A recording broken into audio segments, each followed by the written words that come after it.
So I'm going to talk to you a bit about the Amy Gillett Foundation and the work we do to try and achieve a safer cycling environment in Australia, and to give you a bit of a national perspective on some change initiatives and programs that we have in operation at the moment. Amy Gillett was an Australian athlete. She was an Olympic rower, represented Australia in Atlanta in 1996, then switched to cycling and tragically died in July 2005 while she was training with the Australian cycling team in Germany. The foundation was established in 2006, inspired by her life, and Mary and Dennis Safe, Amy's parents, and Amy's husband Simon are still very involved in the foundation. They set up the foundation out of concern for the lack of safety for cycling on our roads. So we have a mission to achieve safe cycling in Australia and a vision to reduce the death and injury of cyclists on our roads. A national body, and we've got a singular focus on safety. So there are lots of terrific cycling bodies out there doing great work. We're the only one that's focused on safety as our singular focus. We work with all levels of government, road authorities, research institutions, corporate, motoring, cycling and community safety organisations and the public to try and help create a safer cycling environment. We drive change through influence, education and research, promoting our safe cycling messages such as sharing the road, mutual respect and the need for investment in a safer cycling environment. So our priorities are detailed in our Manifesto. We take an evidence-based approach to road safety and it's based on the safe system approach in the middle, which talks about safe vehicles. So we look at vehicle design standards that help to improve and increase cycling safety and maintaining safe vehicles and bicycles. Safer roads and road signs, so requiring governments or helping to advocate for governments to have an ongoing commitment to cycling facilities. Targeted action to help reduce frequent cyclist crash types. On the safe speeds side of the equation, we advocate for reduced speeds, particularly in communities, to encourage active transport.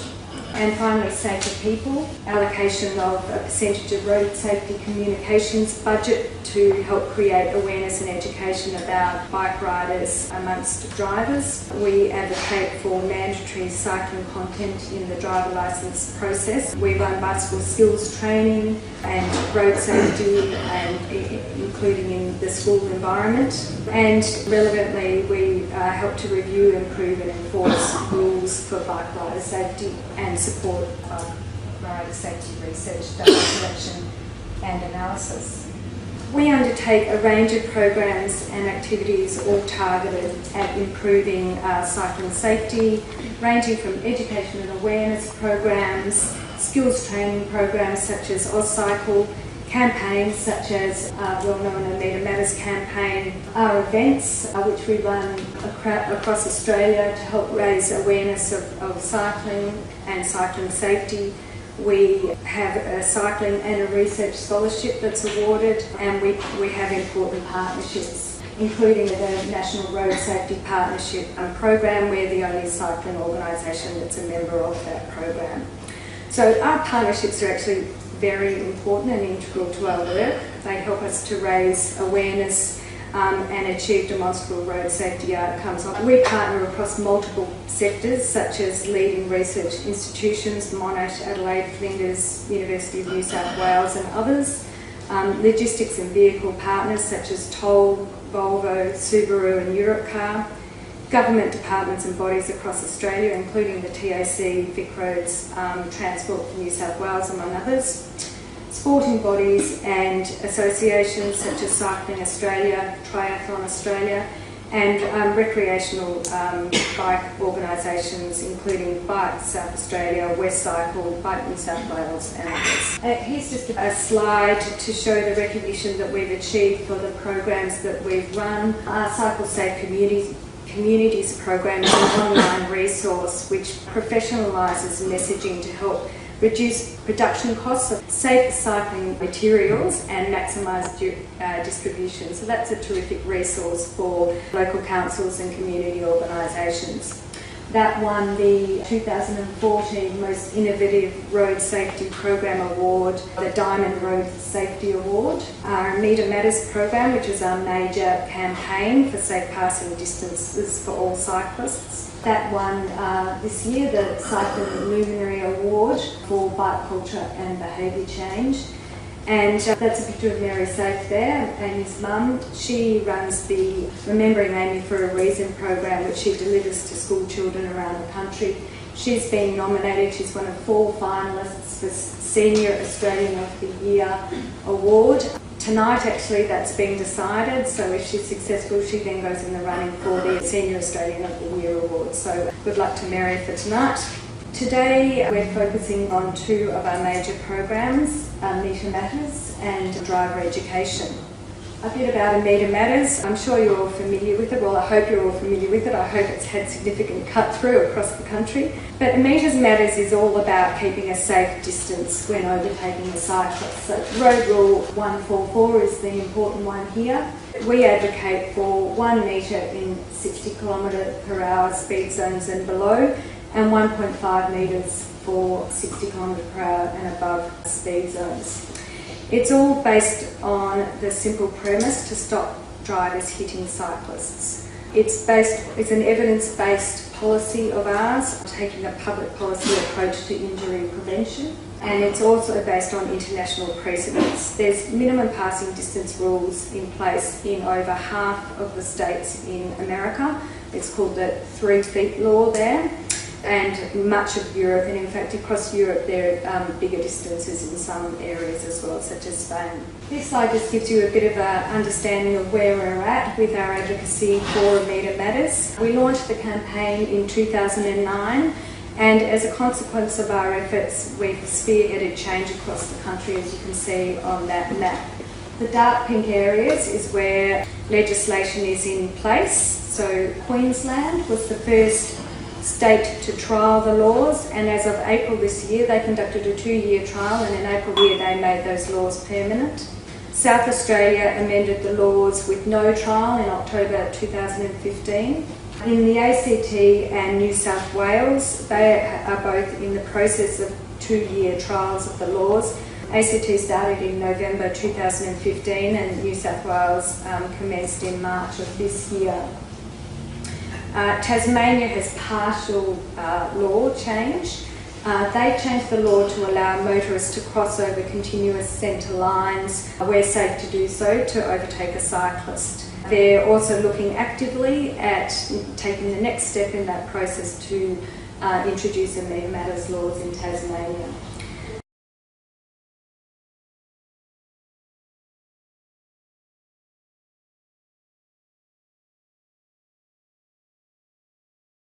Victoria, we have a parliamentary inquiry that's recommended the change here.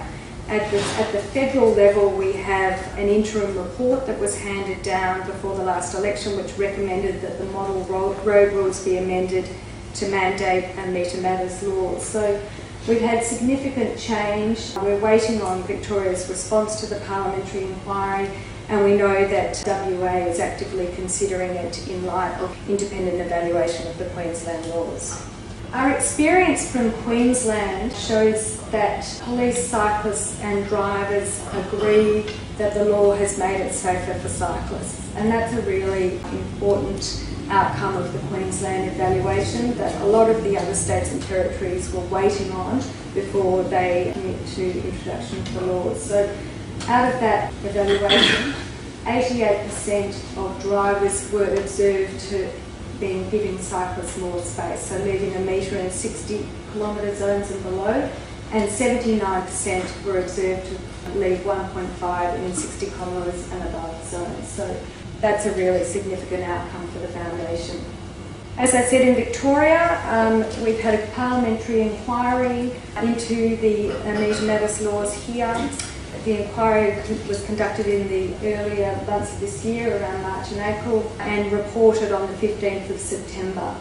That inquiry has recommended as recommendation 4 that the Victorian Government introduce minimum passing distance laws of 1 metre in areas with speed limits up to 60 kilometres per hour and 1.5 in areas with higher speed limits. So that's a great outcome, and now we're waiting for the Victorian Government to respond. They have 6 months to respond to that report, and we're hoping that the catalyst from the other states and the crossbench inquiry, which has recommended this change, will help to give them that push.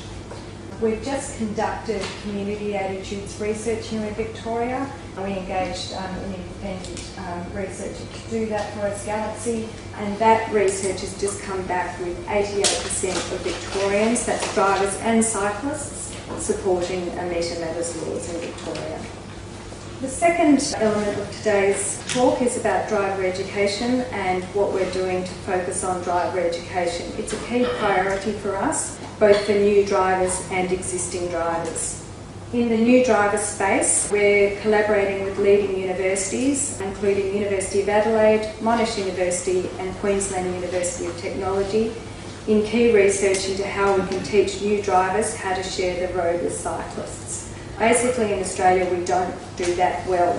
A pilot study led in the ACT by Dr Marilyn Johnson and Dr Jennifer Bonham, funded by the NRMA ACT Road Safety Trust, reviewed all driver licensing documents, tests and involved an observational study of the Road Ready course and learner driver lessons with professional driver instructors. The findings of that study, which are due to be reported on shortly, informed the development by the ACT government of a new competency for learner drivers. So they've recently introduced in August of this year a new competency 23, around learning how to drive around vulnerable road users such as pedestrians and cyclists. So that's a terrific evidence-based policy outcome of and a direct result of the research that we've been involved in, and we're hoping that that research and those outcomes and the action taken by the ACT government will help to have another cascading effect across the country in terms of learner driver testing and training. That has also led to another national study that we're involved in called Cycle Aware, Driving with Bikes. It's a Australian Research Council study and is being conducted in collaboration with SWAV, the leading Dutch road safety research centre. So that's looking at the same issue but across the country. In terms of driver education, we are working with a number of organisations around helping to educate current drivers and professional drivers on how to safely share the road with cyclists. An example here is our work with our corporate partner Toll Holdings. We deliver on-site training education sessions with Toll, and we're also working on an online training module for Toll drivers and head office personnel, which Toll is due to launch very soon. So that's that image on the bottom right-hand screen. The important thing about our partnership with Toll is that it has buy-in from the highest levels of management. They see it as incredibly important for them, the safety of their drivers both within the vehicles and the safety of vulnerable road users outside. So, and it's leading, in amongst their workforce, is leading to behaviour change and positive outcomes. And here's some of the community feedback, which is unsolicited, which Toll has received around the changes that they've seen in driver behaviour. For us, that's a really positive outcome of our road safety partnership with Toll.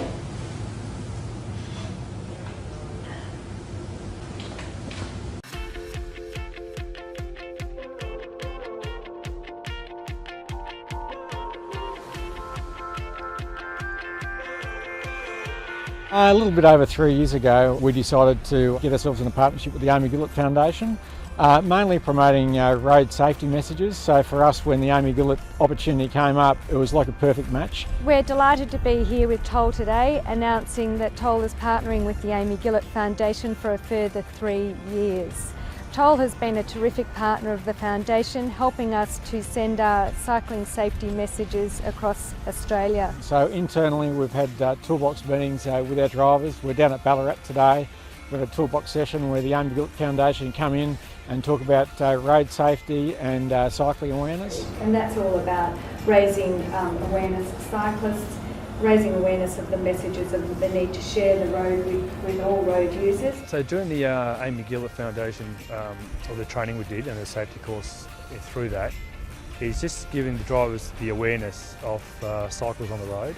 It's been important that we keep a metre away from them for the safety of the cyclists and as well as to avoid any accidents, just to give that cyclist and any group of cyclists awareness of where we are.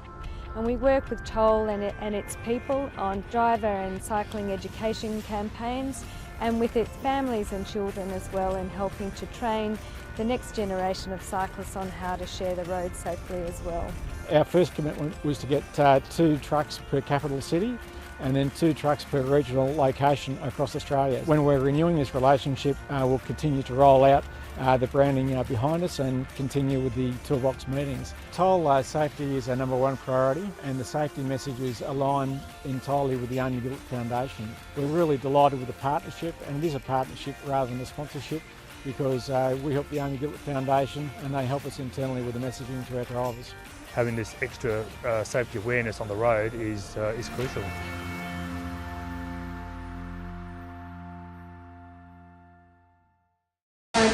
The other way in which we help to raise awareness of our cycling safety messages is through our events. This includes our Grand Fondo, which is held annually on the Great Ocean Road with over 5,500 people this year, who all at the start line showed their hands in support of Meter Matters legislation in Victoria. And we were lucky to have the Road Safety Minister, Luke Dunn, down there actually and witness that show of support. So hopefully that added pressure will help to impress upon him that this is an important road safety current gap in the Victorian road laws. We also engage in other mass participation rides nationally, including just last weekend Amy's Ride South Australia and ASB Canberra Bike Ride, which is coming up soon in Canberra. Amy's Share the Road Tour is another key event that we run. It's a week-long bike ride.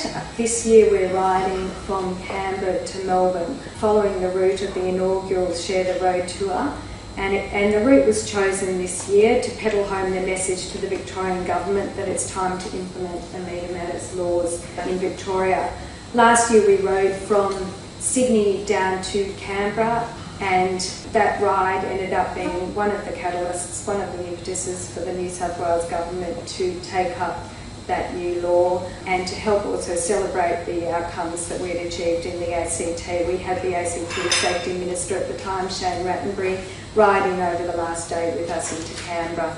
So this buy-in, where we have buy-in from government, it means that the outcomes that we achieve in those states are bigger and better and far improved. So this year, as I said, the tour is going from Canberra to Melbourne and going through and celebrating along the route the achievements in the ACT and New South Wales. We're also stopping at schools and other areas along the route to help educate young cyclists in schools around road safety messages and sharing the road messages. Toll is an important partner of that ride as well, and they'll have their toll truck coming with us along the tour. A very visible road safety messages on the sides of their trucks. And finally, we're finishing on the steps of Parliament House this year. It's a sitting day. The Minister, Luke Dunn, has agreed to come out and meet the delegation of riders, and we'd like to invite you all to come and join us in support of the Meter Matters laws in Victoria.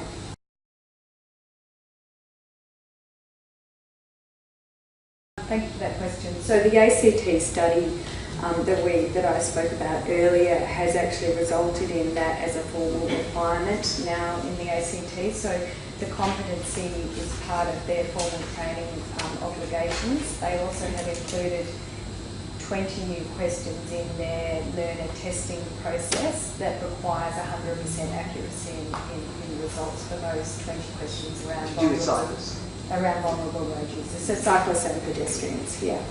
And we work in discussions with government across the country, we always raise the concerns around the lack of training and testing of learner drivers. We work with some of the training organisations on ensuring that their drivers who are helping to train, who are helping to run the learner driver programs, on-road programs, give appropriate amount of weight to training young drivers around being cycle aware.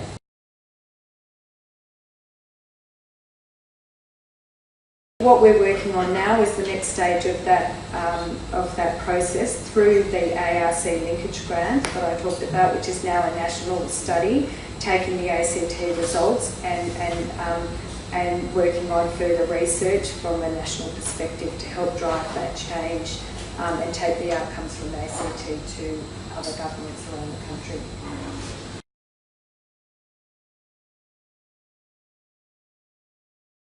Yeah, so they're working, they're also looking at all of their fleet in terms of improvements around road safety improvements for all of their fleet. So that includes the sightlines technology that means that they can look down the blind spots now that they're rolling out across all of their vehicles. Volvo Trucks is another important partner of theirs that help to improve the technology that they put inside in their actual vehicles. They've actually got videos as well, video camera technology that looks at the drivers and helps to detect how aware and awake the drivers are, and they can then send signals back to a central location around driver fatigue too. So they are continuously looking at ways that they can improve the technology to help make the road safest, both for their drivers and also for other road users.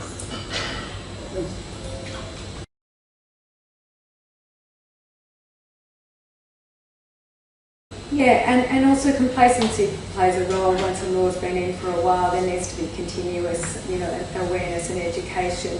Enforcement's a really important component, and it's one of the primary reasons why we're not satisfied with the answer that we repeatedly get in Victoria and elsewhere that don't have a meter matters rules. That we have a recommendation here in Victoria that cyclists are recommended to give a metre and 1.5. From our experience and our research and considerable analysis, you need enforcement. You need the legislative provision and you need enforcement to actually help to lead to that behaviour change.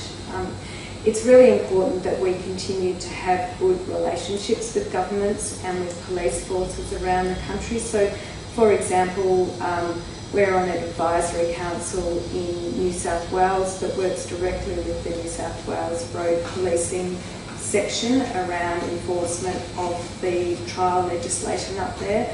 And helping to identify ways in which they can improve their enforcement. We're also looking at new technology that will assist enforcement for enforcement officers. There is technology that's in use in America. We're looking at ways of improving that technology and helping to promote the use of technology and methods that police forces can use. But we work directly with the policing agencies across the country, like Queensland, in South Australia, and also recent meetings in Victoria around enforcement of laws generally around motorists and cyclists. Okay, I think I'm sure, sorry about that. Might have an opportunity to ask a question later. We better move on. Thanks very much. Thank you. Much appreciated.